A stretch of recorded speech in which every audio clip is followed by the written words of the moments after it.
Year. And I think that we are at a closing point for the rural NRT. And I always flash this up because it always just grounds us and reminds us why we're here and how we spend our time. This is nothing new to you folks. And Frances always keeps us together by having our running notes and agenda and all of those things that she posted in the chat. So just as a reminder of what all of us do best. We have done 4 key things over this year, which if you're able to join in for the annual meeting on Monday, these are the exact things that I'm going to be sharing. We've done some good things. Each of the states, folks that have been involved with rural NRT have done lots of different things with key partners in their own states. And then there's been crossover with other network response teams, especially the policy team. There's been a lot of crossover and cross-pollination, and then the health equity I think it's a super NRT, and it focuses on health equity. I think I have that wording right. And we've had some collaboration there. Number 2, we have done this before in the past. I did want to make sure that there was an opportunity for everybody to share updates.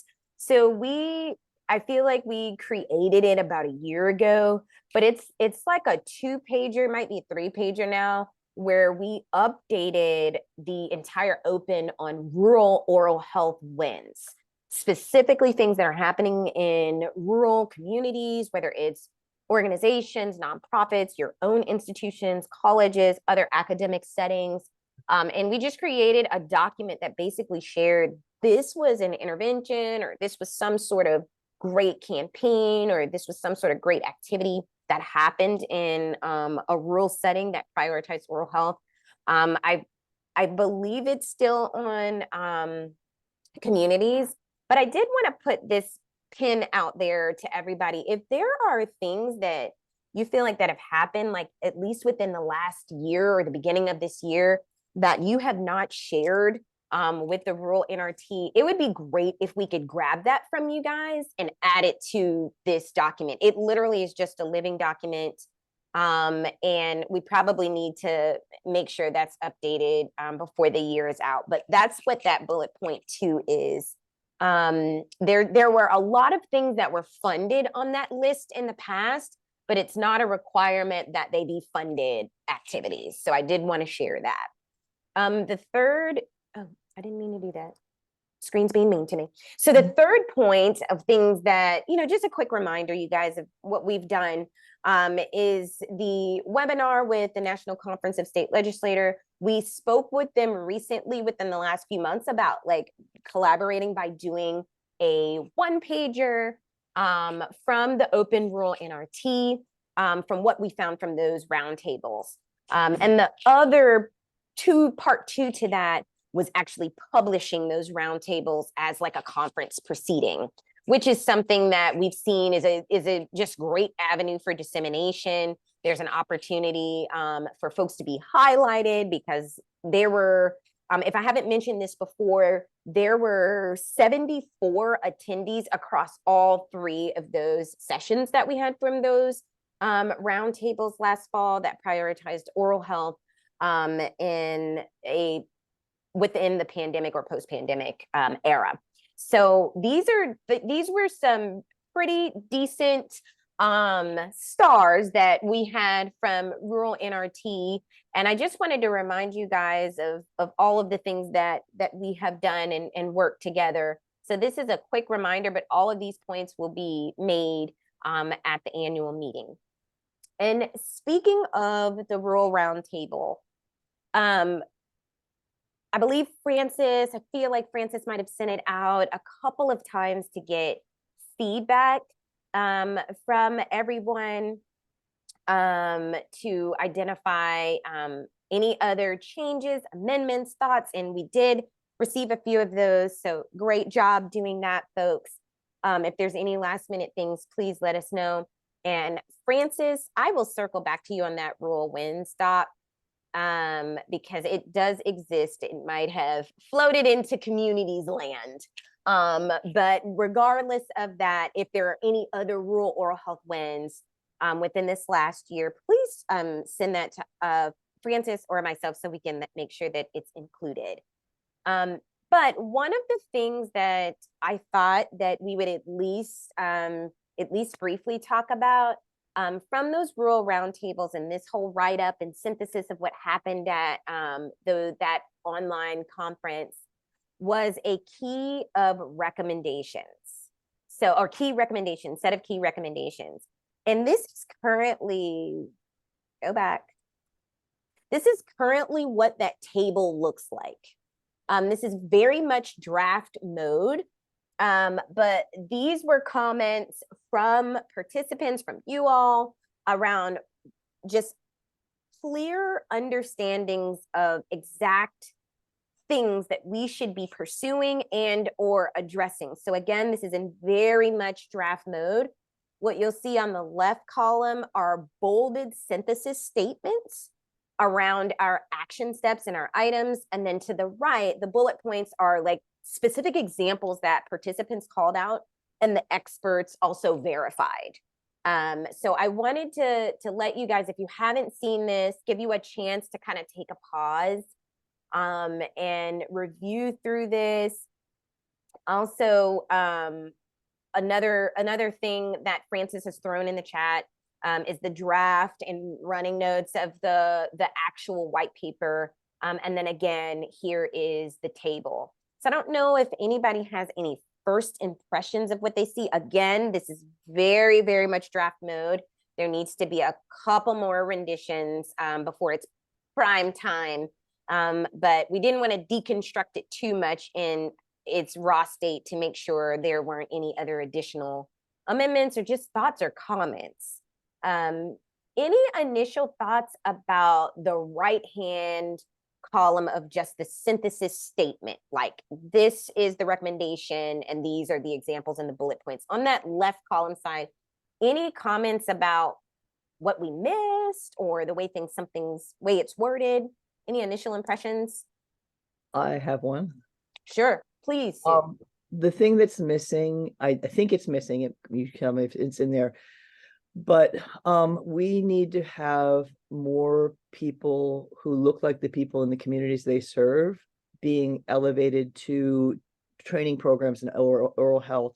That means dentists, that means hygienists, it means assistants, it means community health workers. I think it's easier with the community health workers because they come from the community anyways, but I don't see anything here for active recruitment starting. And what I've heard from other people in Open is that it starts at the middle school about careers in dentistry, and it follows through with the high school careers in dentistry. I know the Mass Dental Society is doing something new where they're going out to the health fairs, or so job fairs that are happening at local high schools and participating with careers in dentistry. But really, what are we trying to do to say there is a shortage of healthcare providers who are of the background of the people of the communities they serve? And what can we do to take people from those communities and give them educational opportunities, especially if they're willing to go back and serve in those communities? Can we elevate that? Absolutely. And I feel like, Sue, I guess I would go into feel like it, programs. yeah, that's when I was just getting ready to say that. And another thing I was going to say was, so in the actual synthesis and kind of like note taking and transcription, I do believe, Francis, we would have to go back. I can't believe that it's not necessarily in there. Another part is the bullet point related to develop and promote cultural competency.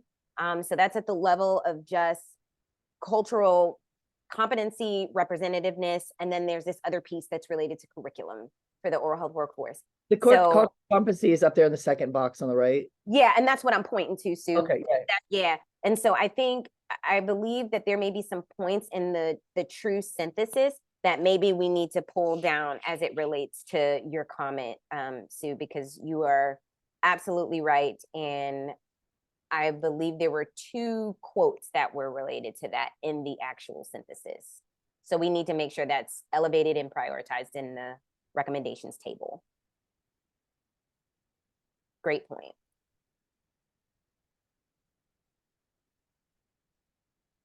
Any other thoughts or initial impressions? I have another thought if other people don't have one. Go for it, Sue.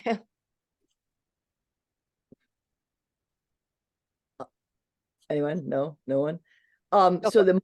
the motivate dental professionals to practice in rural and underserved areas. Again, it feels that that's a failed strategy. We've been trying to motivate people to work in those areas for over 30 years. I think that if we don't come up with a better way of approaching that, we can just keep hitting our heads against that wall for a while, or we can decide that maybe we need to think of ways of that people could actually work, live in other areas, but then go to those areas to work and then come back and live in other areas, in ways that we could rotate professionals into underserved areas in a way that they can still have their families living in communities that have the services that their families need, but they're able to give a week of service or a couple weeks of service a month in this other location. I don't know. That's my thought is like people are gonna like in my part of the state, we could have people live in Northampton, but go out and work in Great Barrington. They don't have to live in Great Barrington. It's only an hour away. And people might be willing to make that hour. People make hour commutes all the time, right? And that doesn't help in a state like Texas that has like an 8-hour commute. But if we can think about ways to like cloverleaf and have people living in certain areas, working in certain areas, but they don't have to go there every day. Maybe they do it. They work in a clinic in the city a few 3 weeks out of the month, but they go 1 month. But you have enough people rotating out that they meet every week. It's not the same as having the same provider. I get that, but it actually might work because this getting people to move out to the rural areas hasn't worked, in my opinion. And there are several different things, Sue, that were mentioned in the synthesis write-up. So again, this is just a snapshot about, motivating dental professionals in the rural areas, but there are federal government programs, as you know of, that act as incentives and prioritization of folks to increase the dispersion across so that we don't continue to have these health professional shortage areas. So we have a dispersion issue in some states, and then other states, it's just not at all. So I do believe that a few of the experts actually spoke to, well, what else do we do now?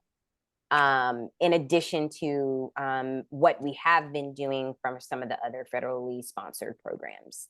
So that is a good point. And Francis, I can't. So one of the things, Sue, that I think I struggle with in some of the expert panelists is that this is what came out, right? So we can't remove comments from what came from, the conference. But what we can do, Sue, and what I am thinking to the point that you just made, is create an opportunity for the discussion section of the paper to include the realities of what it looks like to motivate and encourage dental professionals to practice in rural areas. So I think that that's kind of the sweet spot, because this is the qualitative data that came out, right? Right, So, right. What was covered, and yet when they covered right, this, when you look at, well, where's the gap? Where's the hole? What's right, not working? Then there's the discussion around, well, right. yeah, here's some opportunities. Yes, It stimulates idea thinking about other opportunities. yes. I love this. I love that idea. And Sue, I'm literally just going to paraphrase what you said. For the part of the discussion, which is very true. It is a real reality that we have to think uniquely, and we might need to have some other opportunities given the 30-year stretch of doing this. That is a zinger statement that I definitely would say in a discussion, and next steps moving forward. It's just, I mean, it's appropriate for that part of the paper. So I like that. Yeah. It's just that I've been in dentistry since I graduated in 94. So it's been almost 30 years. And so this is in the span of my career. Mm-hmm. We're talking about it then. We're still talking Yes. about it now. Yes. And Obviously, we can speak to making some strides, but you're right. The theme of that clearly still emerged in these conversations. So I think we have to get creative from the standpoint of the workforce and step back a little bit and learn from how they do the community health workers, how other organizations are looking at workforce issues, and get in that marathon discussion, into that marathon discussion, because it is a deep one. And it's not just like recruiting dentists to go to these areas. It's like, let's get them down at the lower levels through the STEM in their high schools, show them their career opportunities and pathways in their community. And that's a lot of good work going on at the workforce level. So maybe engage in that would be a further enhancement of that strategy. Love that, Tammy. And that speaks to some of the, I think Sue mentioned this too, but that speaks to some of the pathways programs for dental, pre-dental candidates and matriculation into dental school. So at that level, and to Sue's point of starting earlier upstream, middle, high school, you know, primary education and things of that nature. But the dental pathways program structure is definitely something that the National Institute of Dental Craniofacial Research, NRHA, like there are large institutions that are supporting that type of translation for the enhancement of the workforce. Oh, Joni, I Good want point. it. I want it broader. Tammy inspires me, like with some of the things she's saying, because what makes me say is, listen, we're making it really hard to get into dental schools, and it's super competitive. And the people who are getting in are the people who can, like, go through the system, right? It's just like the people who are super competitive. Is that who you really want as your doctors and dentists, or your physicians and dentists? Or do you want the people who actually care about people? Because we've created an education system that almost weeds out the worst possible people, or it brings in the worst possible people to actually be practitioners. And then we hold this high standard. Same thing with hygiene. We hold this high, like a hygienist does this. And it's just like, but there's people who you can serve people with not having to do this. You can serve people with being here. But we don't even have, we don't call that anything. We don't have a progressive range of, here are all the things you could possibly do in the dentistry.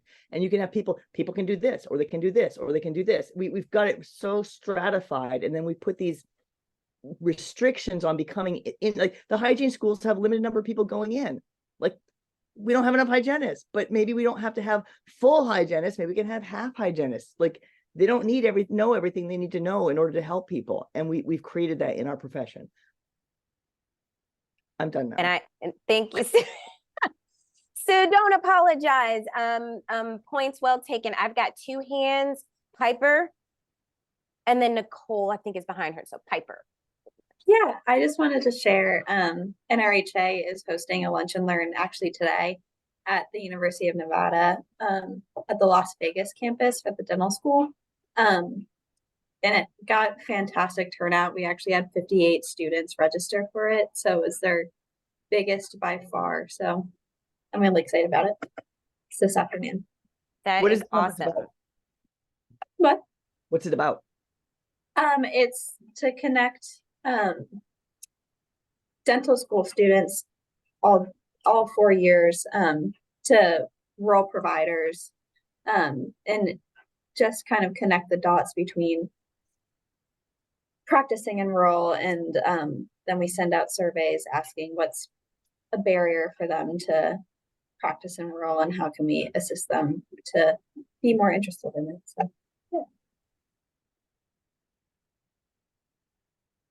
Thank you so much, Piper. Those are the types of things that are also very helpful to make note of and cite as a part of the white paper, even if it's not a full-on description, but that we do have representation of other institutions doing that to speak to how to think creatively, uniquely, and do and address some of the things that both Sue and Tammy mentioned. I'm going to pop over to Nicole. Thank you. And this is just a thought. It may be included in one of the bullet points, just not specifically, written out here.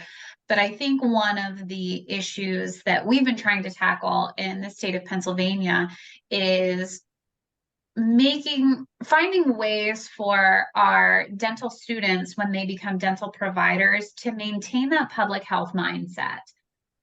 There's a lot of great education and programs and things that, we as a coalition can go in and do, or, other professional organizations can do to talk about the importance of serving your community, being a Medicaid provider. Unfortunately, there is a gap between teaching that and then being willing to go and actively work in that setting, or even take on some of that population. And we know it's due to a lot of reasons. Unfortunately, in our state, our reimbursement program is not at its best. We're working on that.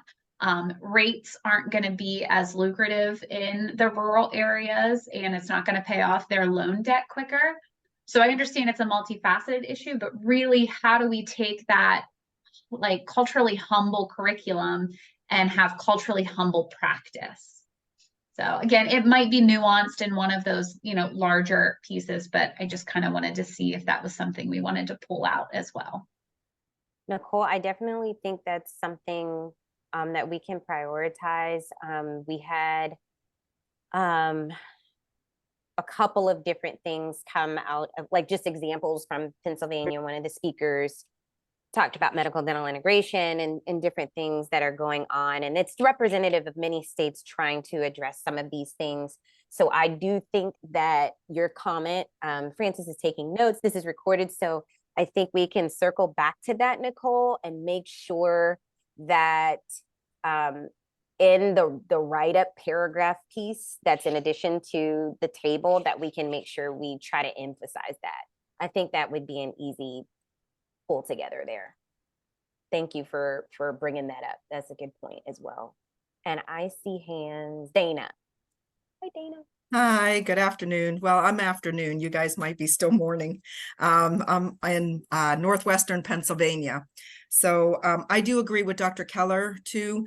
As a past director of a dental hygiene school, there were often times where, kind of went to the, kind of put a few of the standards that were needed to the wayside, looking at certain students when you're interviewing the students, what their past schoolwork was. Just because maybe they didn't test well, is not always an indication of how well that they will do in the program. That comes with their energy and how they want to proceed, and if they're, willing. A lot of times I gave them that benefit, and more often than not, they were probably some of the better students, that we were seeing, in the program. As for the dental students, we have a dental school here in the Northwest PA. It's a 4th year program. So they do their first 3 years of dental school in Florida. And then they, come to Erie, PA for their fourth year. I really think that that's a disservice to some extent. It's great, but we have very, very few that are staying in the state or in the area. Nobody wants to stay in Erie with, all the snow and the cold weather, that we get, but many of them go back, to the South to practice. There's a lot of incentives with a lot of programs that we have throughout the state, to help them, to want to stay. But a lot of them just don't take advantage, of that, especially with the tuition reimbursement. It's like, why not, give a couple years of your life, to serve and to get your, at least to get some of your loans paid off. Dana, you need to know that I grew up in Fairview. Oh, you did? Oh my gosh, that's cool. Yeah. That's awesome. I think Thank you. that your program you're talking about is right up by the ice cream store on Route 20. That's where I was. That's the dental hygiene program where I was. Yes, it has since closed. It closed in 2019, and that's been a detriment to our area. We are so short staffed on hygienists. So that's been a real problem, especially since the school closed. Well, it actually moved. It moved down to the Philly area where there was already 6 schools within a 2-hour radius. And we have hardly anything here, Well, clearly, if you're going to train students, rather than have them train in Florida, why don't you have them train in like Minnesota and North Dakota, and then Erie looks like a metropolis. Yeah. The dental school is LECOM, and it's on Grandview Boulevard. So it's a great program, and they are getting out a little bit into the public with a little bit of public health, but I'd like to see more, of them getting out into some of the clinics and helping out with, with the lack of providers in the area.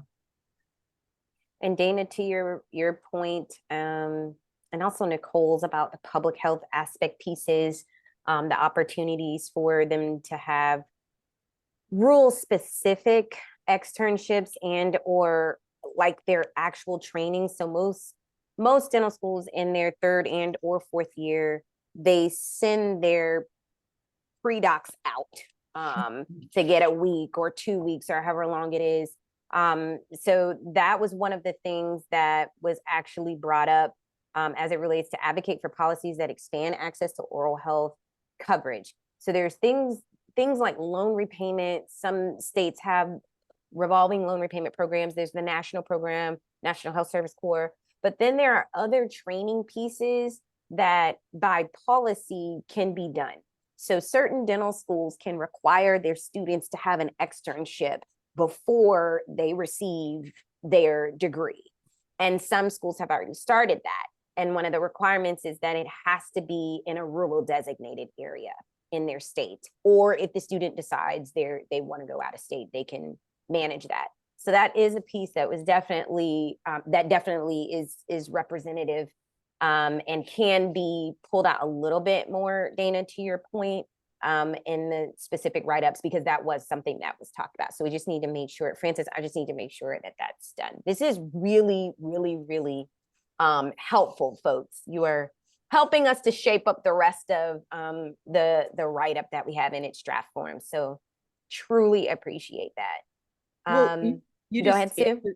You just answered like that's when you get students involved in volunteering as part of their curriculum. And I'm not just talking like a week or two. I'm talking like you could even do it more extended. Yes. My understanding is these kids are not getting enough hands-on experience, particularly ones that trained during the pandemic. What they really need is mentors out in the community and hands-on. So if they can, like this Berkshire's clinic I was talking about, they can go there and they have a senior doctor who's able to mentor them. I mean, that's the best learning opportunity. And if we could create, again, more of my colleagues, I'm not going to get them to sign on to Mass Health. We've tried that. That's a failed strategy too. But if I get them to volunteer in a clinic and like it, and if I get them to volunteer in a clinic and maybe they get to supervise some dental students and they feel that sense of mentoring, like that's its own thing. That, students have been always gone out like to third world countries and volunteered, but we can't do the same thing in our own country. Why not? Because we haven't set up the programs. So if there are programs that exist that make it easy for me to get my Valley District dentists or the dental hygiene students or the dental school students out into these communities to volunteer on a rotating basis, yeah, there has to be a core team there to hold it all together. Right. But at the same time, there's a tremendous opportunity. And when people feel good about themselves and they interact as colleagues and as teammates, that's good for their mental health of the professionals as well. So it becomes a win-win-win. And I can see a lot of those folks wanting to do more of that, and also kind of opening them up to what the needs are in the community and being willing to treat some more of those patients in their private practice, maybe on a pro bono basis. Now, we have a lot of things that were required when we do licensure, and now we have to do the opioid training and OSHA and this and that.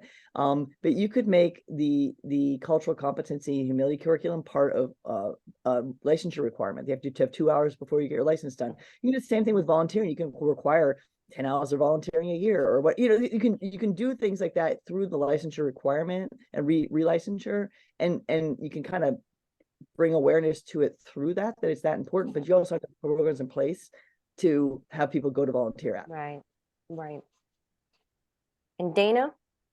Yeah, we have Missions of Mercy that is coming up actually next weekend and in Pittsburgh, and they do one every year within the state as well, Missions of Mercy in PA. And we do get a lot of the dental students that will come and participate in the 2 days of volunteer dental services. Wonderful. So that's been really nice. However, I'm one of the leads for Pittsburgh for hygiene. And last year we had a lot of dental students that were just sitting around, not even giving any, like, what can I do? Put me to work. They were just sitting and they were just chit chatting and, and whatever. So from the hygiene department, we went over and grabbed them and said, hey, how would you like to come and do some prophies and, some exams? And, we did get some takers, and then others just preferred to just sit there. So it was like, okay. And, you know. and Dana, those efforts are really, really helpful, especially for trainees. And I also see that it's helpful for existing practitioners. Nicole just threw in the chat that they are allowing providers to receive CE credits for volunteering. Bingo. There's Bingo. similar things going on in South Carolina, but each state has its own parameters of what the designated details of those activities are and how they fit within the scope of practice for that state, because it's operationalized in that way. So I'm very happy to hear about that. That is amazing. And I definitely can use a lot of these different examples. Thank you so much, Nicole, for sharing that. Because those things can go in, Francis, at least what I'm thinking is just, we can sift those in as examples, even though they weren't fully discussed in the roundtables. But I want to keep us lean here. So I know that there were some discussions earlier on announcements and things that are going on. I did want to remind everybody, our recording, the slides, minutes, all of those things are always posted to Rural Oral Health Communities. It's normally in the format of a Google Doc link, so it's pretty easy to kind of navigate. Our next call, our official next call, or at least planned, is for January 2024. We've got some things coming up, specifically the Open Annual Conference. The registration link is posted there. You all should have all received that already in your emails and notifications of such, and maybe even been called on to share certain things. Francis, I'm pausing to make sure I didn't miss anything related to the Open Annual Conference or our planned January 2024 virtual meeting. Okay. No, but I also just seeing Dana's comment about just saw the interstate compact. We have on day 3 a presenter from the Council of State. I think it's like CSA maybe, but it's somebody that has they have all of the interstate compact or the dental compact, all the information. So if you can make that on day 3, that'll be a deep dive roundtable discussion, and that'll also be recorded and shared out. So I know there's a lot of work going on in there, and the Regional Oral Health Connection team, the ROC, they've been talking about that issue a lot as well. So so many great things going on. So many things, and there's even more. So the Rural Oral Health Echo, AIDPH, they had, and this is just a recent update. So they did have the Rural Oral Health Echo scheduled for today at 3 p.m. Eastern Standard Time. It has now been rescheduled, and notification and information will be sent out through that. So Dr. Cothran, Annalise Cothran, will absolutely be sharing that information. And a lot of folks from the rural NRT normally find those sessions to be really helpful, specifically for some of the evidence-based things that some of the presenters are sharing. Also coming up is National Rural Health Day on November 16th. There's always tons of information that gets sent out from NOSOR. So I put that link there. Really helpful resource to kind of see where we can connect in and prioritize rural health. But I did want to make sure that we knew that these things were going on. And yes, Sue, these links will be shared in the meeting minutes that Francis will make sure is disseminated. So we've got plenty to do, folks, which is why I'm trying to leave y'all alone in December. So our plan is to circle back in January, and by that time we are hopeful that this published dissemination piece of this conference will be gone and be reviewed by recognized peer review manuscript folks, and then we'll have that one pager that we're hoping the National Conference of State Legislators, which they actually disseminate that to all states. So that would be a very helpful opportunity for there to have a little bit more legs to some of the things that we talk about and advocate for. So I'm pausing here if there are any other announcements or activities or events or things that we all probably need to hear about. And I see Sue, go for it. I might see one more hand. Go ahead, Sue. Make sure I don't miss anything. From the actual roundtables, the thing that I keep taking away from that is the one where they had basically the missions of mercy in the eastern part of the state. And I can't remember whether it was in Virginia or South Carolina or North Carolina. And so they ended up inviting the governor, and the governor was so shocked about the condition of the people's teeth, and his, like, it became a bipartisan support for this like mission of mercy. But then ultimately, some dentists moved to that part of the state because and then they opened up some clinics. And so I've actually been telling people about that for the two reasons. One is reminding them that whenever they have an oral health event, to invite their legislators, how important it is to even invite the governor, because people see what's going on and they see the need, it changes like their perception around like, oh, we're just giving this to people that we don't care about or whatever. It's just like they go there and they see people and they're like, they see people suffering and they're willing to do something about it. And then also I was surprised by the fact that they were able to actually convince some providers to come move to that area because they saw it as so underserved that it was an opportunity for them to build up some clinics in that part of the state. So now they don't even need the missions of mercy. So the idea that you could start with a mission of mercy in an area that's underserved, draw attention to that area, both on a legislative level and a provider level, and then ultimately solve the problem because of the exposure that it got using that mission of mercy. I think that is worth highlighting. Awesome. Perfect point. Alrighty. Francis, this closes us out.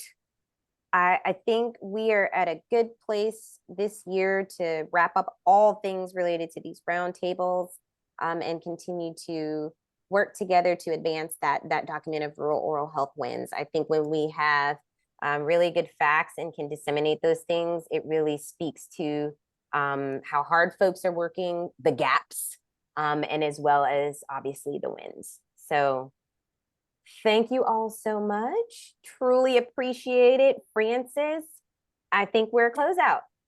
Yep. Thank you so much, everybody. All right, everyone. Have a great afternoon.